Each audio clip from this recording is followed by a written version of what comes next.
Okay, so we have our two levels over here.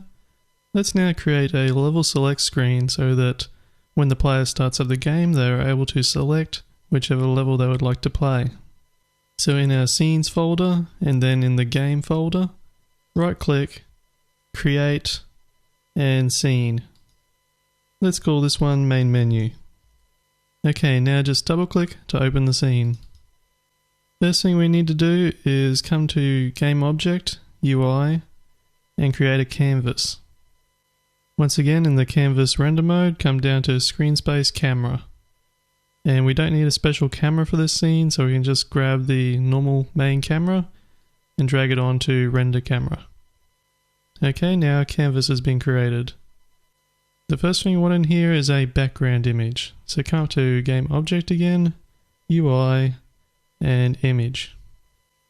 Okay, now over here in Source Image, let's open that out and try and find our background image. Here it is here, and we want the entire background image, not the 3 broken up layers. Okay, so select that one. Now let's resize the object by selecting the resize tool. Grab it by one of the corners and resize it over the scene. And try not to stretch the ratio too much. Make sure that the image covers the entire scene and even overlaps a little bit. Then position it in the center of the scene. In this scene the camera isn't going to move, however it will reshape depending on the screen that you're using it on. Okay, so that's our background. Now we're going to create a button to put on this background.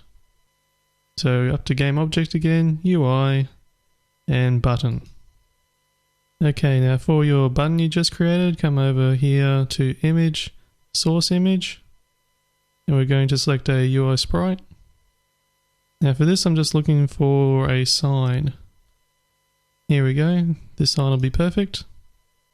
Now if you expand out the button in your hierarchy, you'll see it has a text property as well.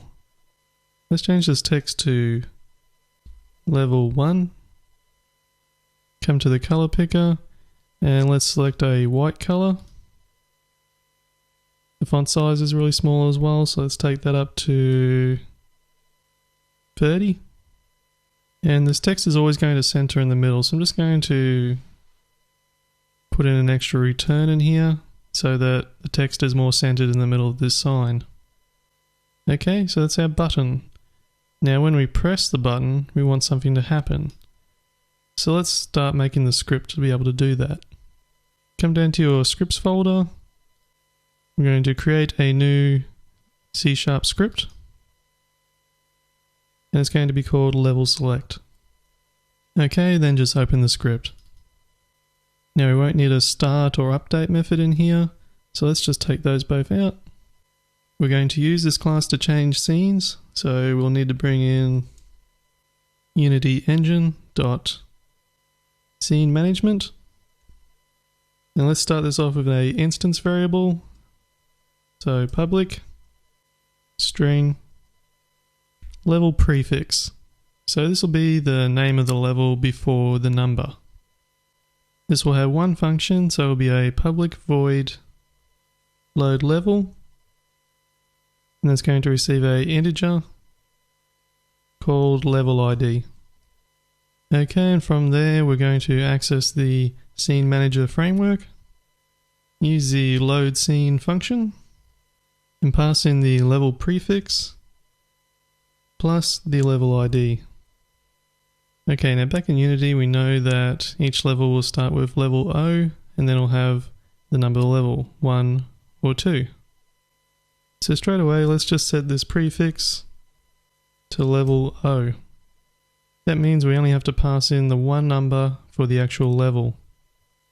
Make sure you save your script, come back over to Unity, select your button again in the hierarchy and scroll down to the bottom. You'll see there's a on-click event. Press the plus arrow. Okay, now click this selector over here and it will bring up this option here. So the object we're going to pass in will be the canvas. Now one last thing we have to do is go up to the canvas and add the script to it. So add component, scripts, level select script. Okay, we've already got the level prefix in there, so that's okay. We come back over to the button, scroll down to the bottom. From this functions drop down, you can see there's level select. And then it's off screen at the moment, but it's just called load level int. Okay, we're just going to pass in an integer for it. So in this case, for level 1, the integer I'm going to pass in is 1. Okay, now my button is complete. To make things easier next time, let's grab that button and make it a prefab. Okay, now that that button's a prefab, let's drag another one onto the scene. You'll notice that I can't see it at the moment, that's because I need to add it to my canvas. Okay, now I have 2 buttons. On my second button, I still need to set up that object again, so select that, select the canvas. From functions, come down to level select, then load int. And this time we're going for level 2. Also remember to update the text. So it's going to be called level 2. Okay, and of course if you have more levels you'll keep placing them across the screen. Maybe we'll have a second page as well if you have a lot of levels. For now, let's just build and run and see how this works. Okay, so I can see both my level buttons. If I click level 1, we have an error. Okay, now it's saying level 01 could not be added because it is not part of the build settings. Okay, so what we need to do is come up to File, Build Settings, now come down to our Scenes folder and the Games folder. Grab these 3 scenes here and just drag them into this Scenes to Build area. Okay, and that's all we need to do in the build settings for now. We're going to come back to the build settings at a later stage to explain how everything works. Okay, let's build this again. Now select level 1, and there you go, it's gone into level 1.